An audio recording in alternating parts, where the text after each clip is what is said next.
we deal with ETFs and diversified funds and so on. So there's very little direct equity exposure there. But the more sort of retail PMS is where we take direct equity exposure, and we have two schemes at this point in time, ESG PMS and the Eon Alpha portfolio.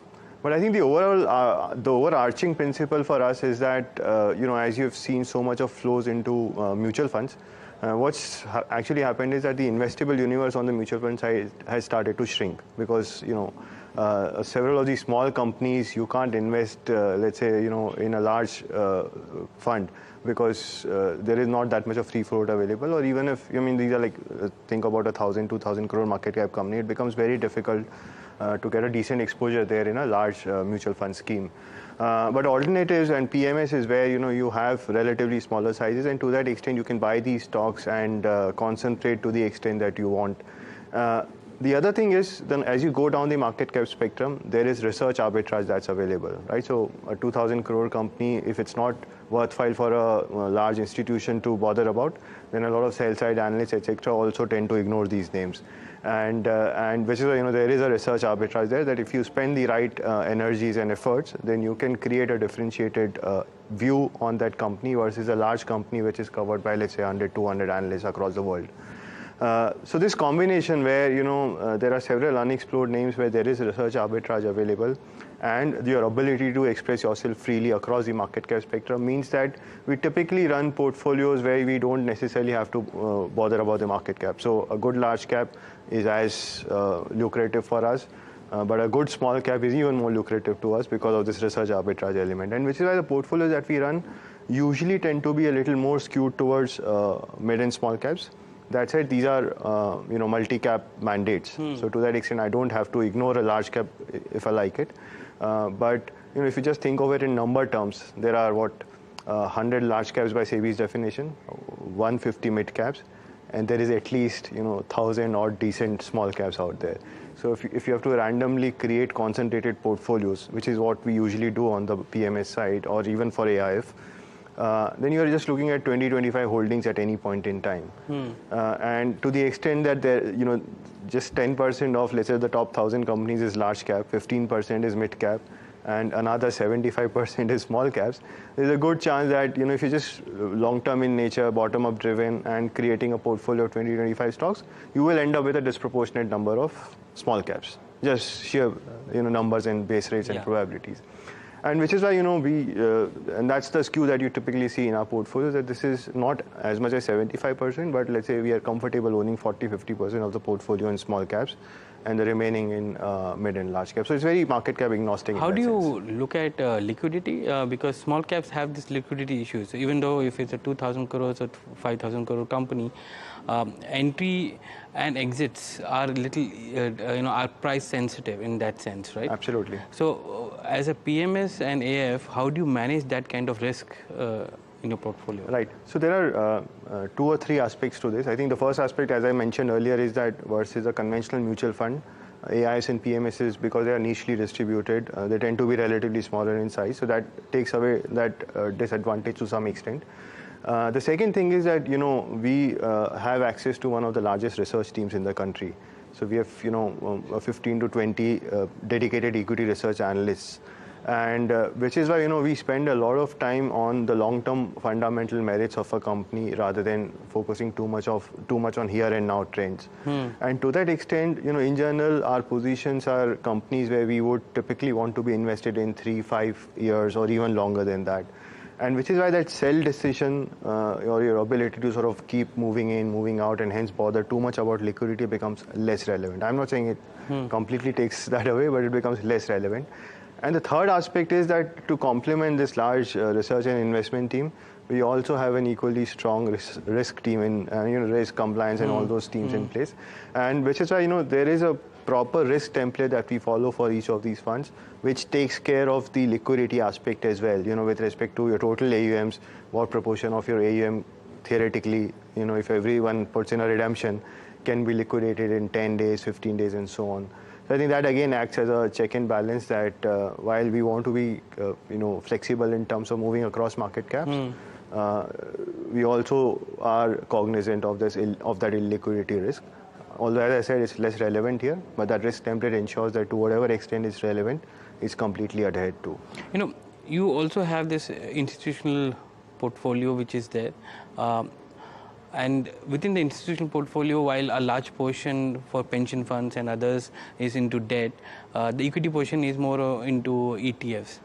Do you look at small cap ETFs or is it active ETFs that you look at when you invest? So I think in a typical institutional mandate, again, it varies depending on the client, but usually you can invest up to 15% of money in equities, right? And there again, I think there's a limit of about 5% that you can put in diversified funds. So usually our approach is to, and again, this will vary depending on client mandates, the market situations and circumstances and risk appetites and so on. But typically 5% goes into active funds and about 10% goes in index ETFs. But largely, our approach is to keep it into liquid ETF, as in the large cap end of the market cap spectrum, although we are not sort of constrained by that. But usually that exposure is not too much into very thematic baskets like, let's say, a small cap fund or a sector fund or so on. It's much more diversified and usually more skewed towards large caps. So you have two funds. One is the SBI ESG fund and one is the SBI EON, which EON is mainly into mid cap and small caps. ESG is basically you're looking at how call it a governance and how they're friendly to environment and others. Do you have enough pool of stocks which fall into that ESG pool for you to invest? And how do you assess those stocks? Right. Because ESG has different meaning for different AMCs and asset managers, yes. And there's no common way to rate them. No, absolutely, and which is why we've tried to objectivize it to the extent possible. But to your first question, so as a research team, for example, we would be covering something like 360 odd stocks as we speak. And in that live coverage of 360 odd stocks, for the ESG fund, we make two levels of exclusions. First, there are certain sectors, for example, tobacco, fossil fuels, etc., which are outright exclusions for us. But these are usually small sectors with not a lot of companies in them. But apart from these small sectors, everything else from a sectoral standpoint is investable to us. But what we also then want to ensure is that, for example, think of chemicals as a sector, right? There'll be companies there which are following the right, effluent treatment practices so that hazardous material doesn't go into the environment. For their employees, they might be, putting in the right safety protocols in place so that they are not subject to hazardous working conditions and so on. But there will be other chemical companies where all of this will be absent. And you do want to differentiate that in an ESG fund, right? So what we typically do is we rely on some external rating agencies. Plus, we also have an in-house ESG team, and we've created our own ESG frameworks. Thanks to the parentage of Amundi also. Amundi is a partner in the JV. And they are one of the pioneers in ESG in the global asset management space. So through that learning and through our own frameworks, we've been able to create an in-house framework as well. So usually the approach is that first remove these sectors like tobacco, fossil fuels, etc. Of all the remaining sectors, including chemicals and so on, you then tend to remove the bottom 1/3 of the universe of that sector on these external and internal ESG frameworks, which are all objective in nature, right? There's no subjectivity there. So essentially, when you start with a universe of 360 odd stocks, you're still left with, let's say, roughly 200 odd ESG investable companies. How do you look at some of the stocks like an ITC or a Reliance, right? But by objective, they would get eliminated. But from an ESG point of view, these companies have a lot of work they have done so that they are environment friendly, they are ESG compliant, they have a good rating. So is that the only thing? Means you don't look at how companies are performing on an ESG? So, I unfortunately will not be able to comment on specific No, I'm companies. not saying, I'm just taking this as an example. But overall our approach is that, obviously, as I said, there is a sector level exclusion. If something is falling in the wrong sector, it will have to sort of get eliminated. But then the ESG scores per se, they change over a period of time as companies make more progress. And again, the ESG team at SBI Funds Management, we are not just following a very passive ESG scoring and so on, right? We are a bit active about it as well, wherein we engage with companies, we help them understand the areas where they are lacking on ESG and potentially, work with them on improving on that path. So it's a engagement driven strategy, not a very passive strategy. And as a result, you do see that over a period of time, companies do change in terms of the actual practices, the disclosures around ESG and so on, and hence the ESG scores themselves may change over a period of time, and that's something that we are very open to expect. I was a little surprised with the allocations which you have, which market cap based allocations there, because between mid cap and small cap you had nearly 70% allocation in the ESG fund, and large cap is 24%. One would have imagined that large caps are much more ESG compliant, but it's the your exposure seems to be suggesting that there are many more small and mid cap companies who are much better in ESG compliance. Right. So I think it's both. There is a bit of misperception that not a lot of mid and small cap names are ESG compliant, which we disagree with. There are quite a lot of good companies there, which they are small because they operate, either they are very early on in their business cycles or they operate in industries which are usually smaller in nature. But many of these companies are following the right sustainable practices on ESG and so on. The other aspect is that we are running a very concentrated strategy, right? 20-25 names at any point in time. So 70% of, let's say, 25 names would work out to something like 16-17 names at max. So to get good a bunch of 16-17 ESG friendly investable companies, I think that's not a challenge. And again, the other aspect that we all need to keep in mind is that for us, ESG is not just best in class ESG investing, right? Where we're just buying green energy or hydrogen or renewables, and so our main objective is to make money. But what we're also doing is that by removing the bottom 1/3 of the universe on ESG scores, we are trying to eliminate accidents to the extent possible.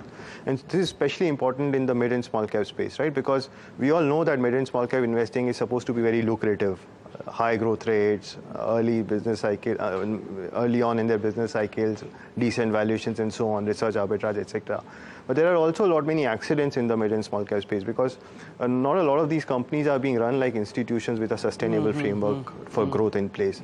So when you bring in a sustainability element like ESG, marry it with mid and small cap investing, I think it makes for a good combination where you can hope for the upsides while also trying to mitigate the accidents to the extent possible. Great. Gaurav, stay tuned. We will be back after a short break where we're going to discuss some of the sector allocations and which are the sectors where Gaurav is very bullish and some of the sectors where he is underweight. Stay tuned.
Welcome back. You're watching NDTV Profit, and this is the portfolio manager. And my guest today is Gaurav Mehta, who's the CIO Alternatives Equities for SBI Fund Management.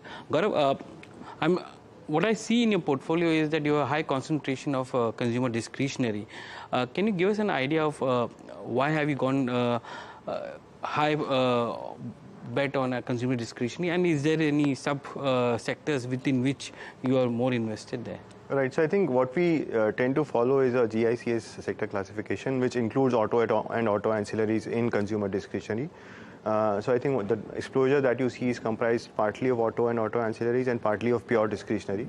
That said, these specifics. So of 36%, how much would be autos? So maybe half and half, okay.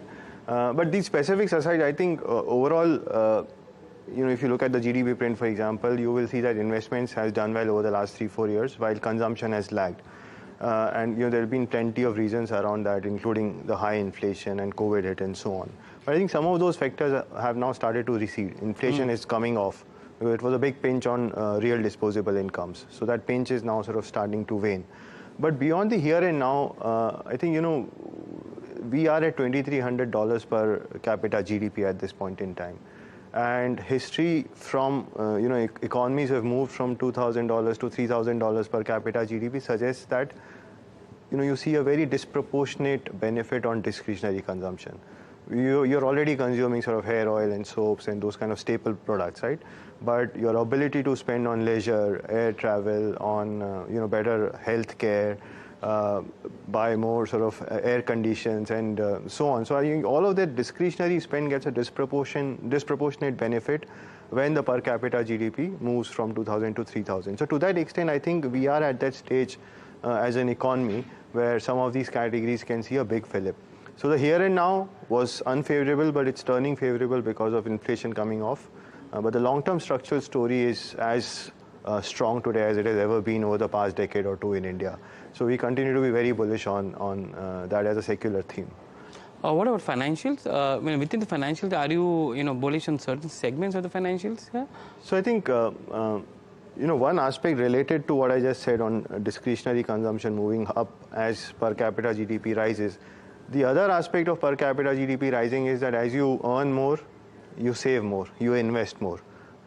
When you're earning less, a large part of your investment patterns go to, or a large part of your income actually goes towards consumption. As you keep earning more, you don't consume that much more disproportionately, right?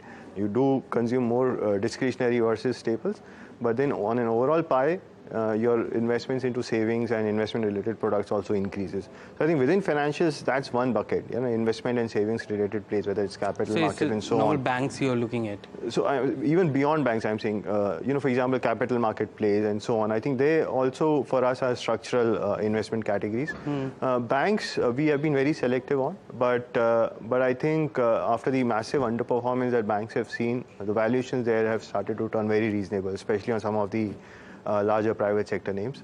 And when you think of the other aspect that's working very well in India at this point in time, which is this entire investments and manufacturing-led recovery, you eventually need funding for those projects, right? True. And good quality lenders are going to provide that funding. So you have industrials and materials, which is nearly 20% of your portfolio in that Yes. sense. So I think, if I were to think of three main themes that we are very bullish on at this point in time, apart from this, rising per capita GDP, which will lead to consumption and savings and investment related plays, the other two themes are A, manufacturing and related plays.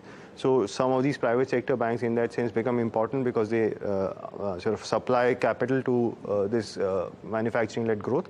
But in general, subcategories of manufacturing, subcategories of investments, are something that become a very important part of our portfolio. So overall, you will see industrials, manufacturing, these kind of names, some niche sub-themes of these as a very disproportionate part of the portfolio. So that's the second theme, manufacturing, investments and related plays. And the third theme that we are also bullish on, which may be a little volatile in the near term given the global growth backdrop, is the fact that commodities have seen a massive period of underinvestment, right? There's hardly been any capital expenditure on that front for the past decade or more. They've underperformed financial assets quite meaningfully. And then if you look at the world today, the policy mix is changing from, last decade was all about loose monetary policy. Last couple of years or more have been more about fiscal expansion, not just in India, but across the globe. And as governments spend more money in infrastructure creation so that they can spur job growth, and that in general leads to an environment where growth is decent, inflation is high, I think that entire environment tends to be very conducive for hard assets, right? Whether it's real estate, whether it's infrastructure assets, or whether it's natural resources like commodities. So I think that entire complex, hard assets, infrastructure, commodities, I think that's the third pocket that we are bullish on. And which is why, you see that disproportionate share of materials and related sectors. With the real estate, are you more bullish on the developers or the real estate allied sectors? So I think there are different ways of thinking about real estate. You play developers, you play allied sectors like, housing, building material plays and so on. And a third play that we've also been very focused on is that, when you think of this entire overlap between real assets and physical assets doing well and discretionary consumption being at a J curve at this point in time, I think something like, let's say, hotels, hospitals, malls, they become very interesting because they are a play on both. Right? As people earn more, their aspiration to spend on better healthcare or to go to a mall or to spend money on leisure and hence go to a hotel also increases. And then these are also real estate plays, right? There is a hard asset that's already in place. As inflation catches up, your revenues increase, but your cost doesn't increase disproportionately. It's all fixed cost. A large part of it is fixed cost. So the benefit to your bottom line is quite disproportionate. Basically, the annuity income which comes in some form. Not even annuity. I mean, for example, think of a hotel company or a hospital company, right? The ARRs can grow at a decent clip as inflation is high. But the cost that they have to incur is all fixed in nature because that hospital is already in place. The physical infrastructure is already in place. The hotel is already in place. The physical infrastructure is already in place. So the pass-through to bottom line is quite disproportionate. So I think that's another way of thinking about real estate. In the real estate space, I just want to get your thought. The last 4 or 5 quarters, we've seen people preferring allied real estate, and they were not looking at real estate asset. They were playing on the theme of how consumer-centric allied real estate, cable and wire companies and others are performing, and we're seeing a good run-up happening there. But there's always the risk of this governance that comes to play for mid-cap and small caps. Real estate always had that issue, overhang, which is there. Now we are seeing that happening in the allied sectors as well. How do you manage as a fund manager that kind of risk? Again, I won't say that there are not well-governed names in that sector. I think there are. But yes, you're right that governance is paramount, and in ESG we obviously explicitly model it through the environmental, social, and governance measurements. But even in Eon Alpha, which is otherwise an unconstrained and more flexible strategy, even their governance is something that we are very, very, very sort of cognizant of. So anything where we have any doubts on governance, and again, when I say governance, we've tried to objectivize it to the extent possible. The ESG team has a governance framework in place. We run an accounting framework, a forensic accounting framework, where we look at financial ratios, basis published annual reports, and then use those ratios to get some sense of whether the annual report actually does justice to actual business performance or not, or is it more, creative accounting that's at work. Right? Because for us... are you able to do that? I mean, yes, in the sense, bifurcate between creative accounting and actual ones? Yes, I would think that the framework does a very good job. Obviously, no framework is foolproof, so there are always type 1, type 2 errors. But on the whole, our experience with the framework has been that it does a very good job at identifying clean accounting companies versus suspect accounting companies. Which are the sectors who are underweight actually? Because I can see IT is a bit 1% odd in your Eon portfolio, but as a whole, I don't see IT part of the, if I'm not wrong, with the ESG. Right. So I think overall, our approach in these funds is to be very bottom-up in nature, right? So at any point in time, what we are trying to say is that, which are the 20-25 businesses that will give us non-linear returns, not even non-linear, but they'll give us superior risk-adjusted returns for the next 3 to 5 years.